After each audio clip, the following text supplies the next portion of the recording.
Up, y'all? It's Nifty Q. That's Gifted. It is Wednesday, October 11th. We are coming to you with another rehash. We're going to take you around the NFT and Web3 space. I'm excited. Never a dull day. What's up, Gifted? Always a great day, Q, especially when you got the daily rehash bringing you the top 10 stories in Web3 from the last 24 hours.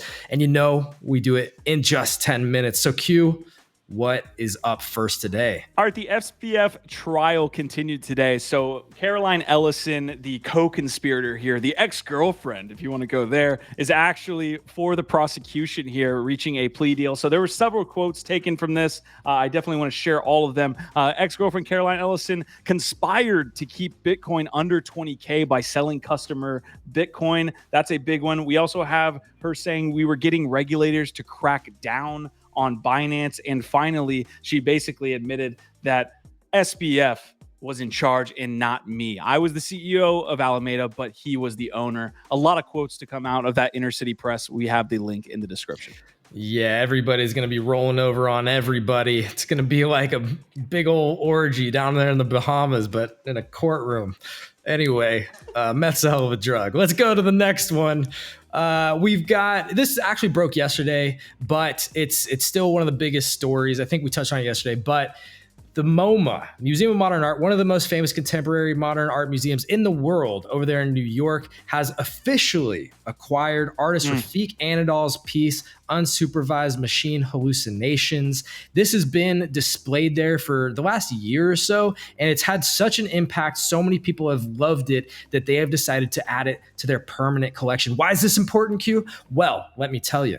It's the first ever AI generated art and the first ever tokenized piece of art. Yes, that means NFT that is owned and in the permanent collection at the MoMA.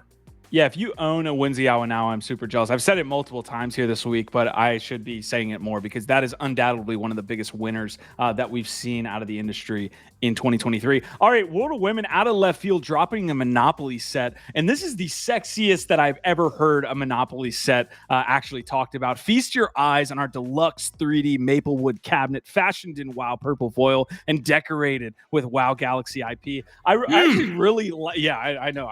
I was going to say something. I'm not going to. All right. WoW Galaxy IP is being displayed here. You can go to their website and see a lot of this stuff. They're building out their IP via the Monopoly board, essentially, which is actually really cool. I mean, it's unique.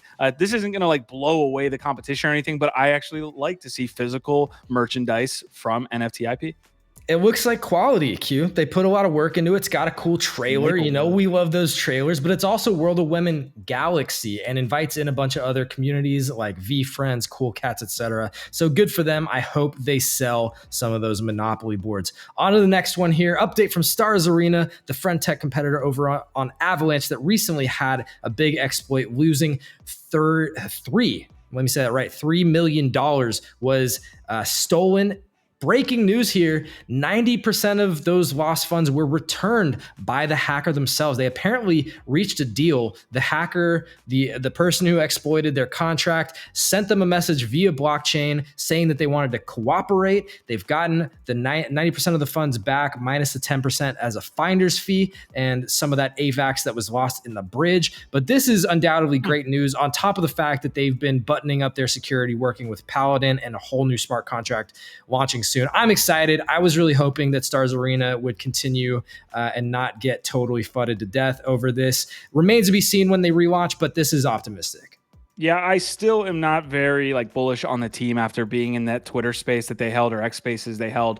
I will say, what are they going to do with the funds that they say they were going to make everyone whole on? Because initially they didn't have the stolen funds returned and they were still going to make everyone whole. This is pretty bullish for the SocialFi space. I mean, it remains to be seen what actually happens with all these users, but I think it's bullish, man. Maybe some more dev funds there. We'll see. All right, I've got the next piece. It is that Amazon and Immutable are partnering. I think this means more so that Immutable is working on that partnership with AWS. You can see here they joined the ISV Accelerate program, a sales program for companies that use AWS services in their products. They also have a chance to get a $100,000 grant from AWS. You can see here, by joining AWS Accelerate and AWS Activate programs, we're able to provide our vast network of game developers with a turnkey solution for quickly building and scaling Web3 games. So it's a little bit glossy here. It's you think you're partnering with Amazon, that's kind of the headline, but you kind of are just setting up yourself with AWS here, which is an important step. Yeah, it's an important step, and we need infrastructure to scale these things. So, hey, seems like positive momentum there. Yeah, we're building. But here's something else that's building, and that is Meta and their AI chatbot capabilities. Scary. Is this scary? Is this the future of all human-machine interactions? I don't know. Let us know in the comments what you think. But a lot of people have been looking into this. Essentially, they licensed the likeness. You can see here one of the Jenners. Who's the chatbot version is named Billy, but they license the likeness and the voice and basically create an AI chatbot that can be your best buddy on Meta and through their apps. And yeah, a lot of people thinking that this is kind of creepy here. Some people saying this is the future of all influencer marketing. I don't know, Q, what do you think? I think you shouldn't say one of the Jenners. I think you should say Kendall Jenner, one of the best Jenners that's out there. That's what I think. Okay. I'm also extremely afraid of all of this artificial intelligence technology. I don't even know if you can call it AI. Like, a lot of these things, I think, are wrongly labeled in a lot of ways. Or is it a self-learning bot and all these different things? I don't know. So yeah, the technology is kind of crazy. Gif, are you going to get one of these? I have no desire to play with these right now, but I'm sure at some point I'm going to have to, just to learn it and know what's going on. Up. Yeah. Just to keep up. All right, I've got the next piece. This was kind of wild, man. You know, there was an OTC deal reached via Spencer Ventures and Sotheby's for the 3AC liquidated Pudgy penguins, basically. So these needed to be, I guess, offloaded, and Spencer Ventures actually, stepped up and said, hey, I'll buy 144 Pudgies. And this was a mix of Pudgy penguins. So 48 OGs and also some little Pudgies and some others in the collection were all bought up here by Spencer Ventures. He actually laid out why in a smaller thread that kind of laid out his thesis on why he believes Pudgies is the next Bored Ape, I'm thinking. Because they're killing it. They're dropping cookies today. That's the thesis. But yeah, I guess Sotheby's is in charge of arbitrating the Three Arrows Capital liquidations there. And yeah, big acquisition, bunch of Pudgies from 3AC's wallet going over to Spencer Ventures. So that's another big headline around Pudgy penguins, people feeling bullish. All right, here we have a bullish story on Solana. Star Atlas team has launched a small, I guess, sort of mini game on Solana network called Sage Labs that did not just 15% of all Solana activity on Sunday, but actually surpassed Polygon's total network value. So is this more bullish on Solana, Q, or is it more bearish on Polygon? Look, I checked my Star Atlas wallet the other day, and it wasn't a good experience. So anything that comes out of Star Atlas at this point, whether it be a mini game or just developing more of their kind of assets, they have a Star Racer game at this point. I'm all for that because, please God, Star Atlas, I need you to be a winner in this next bull run. So yeah, Sage Labs, we'll see exactly how that plays out. It is a mini game, as you said there, on the Star Atlas platform. All right. I have the last story for myself. It is going to be another Web3 game, a Web3 game that we actually are very fond of here at the Web3 Network.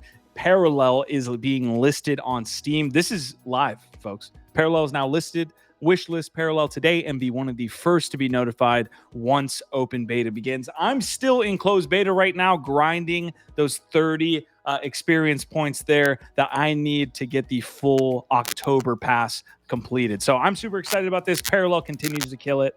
Yeah, go Prime. Love to see it. Don't love to see the fact that I've been slacking on Parallel myself. But yeah, that's pretty cool. That must mean the open beta is around the corner if people can already get in on the wish list. And Steam, obviously being one of the biggest gaming marketplaces specifically for PC. All right, we got kind of a bland last story here. Spicy. But may still be a big news piece. Of course, we try and cover everything crypto, Web3, and what's happening on the infrastructure side with payments is important, especially when you got big players like JP Morgan, Blackrock, Barclays. Well, what happened here is that JP Morgan has debuted their blockchain settlement capabilities on Onyx. They basically were able to tokenize shares of a Blackrock money market fund, instantaneously transfer them to Barclays. So just seeing these massive financial financial institutions adopting blockchain tech and successfully deploying it into these traditional investment vehicles and updating a lot of what they're doing. I mean,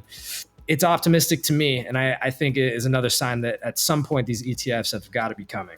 This is how you know GiftEd is professional. That was one of the most bland stories that I have ever seen grace the rehash, and he made it sound like it was super interesting. No, I mean, Rails for the traditional financial sector, I'm all for. I don't really care. It'll affect us in some way or another here down the line. So I guess it's good that that's being built out. All right, folks, that is the rehash for today. Thank you for joining again on this Wednesday. We're almost through the week here. GiftEd, these are just so fun, man. Excited for the next one. Can't wait. Always. And we'll be back tomorrow with another daily rehash. Find the link in the description or on our X. Like, subscribe, all the things. We appreciate you. Our vibe, our tribe.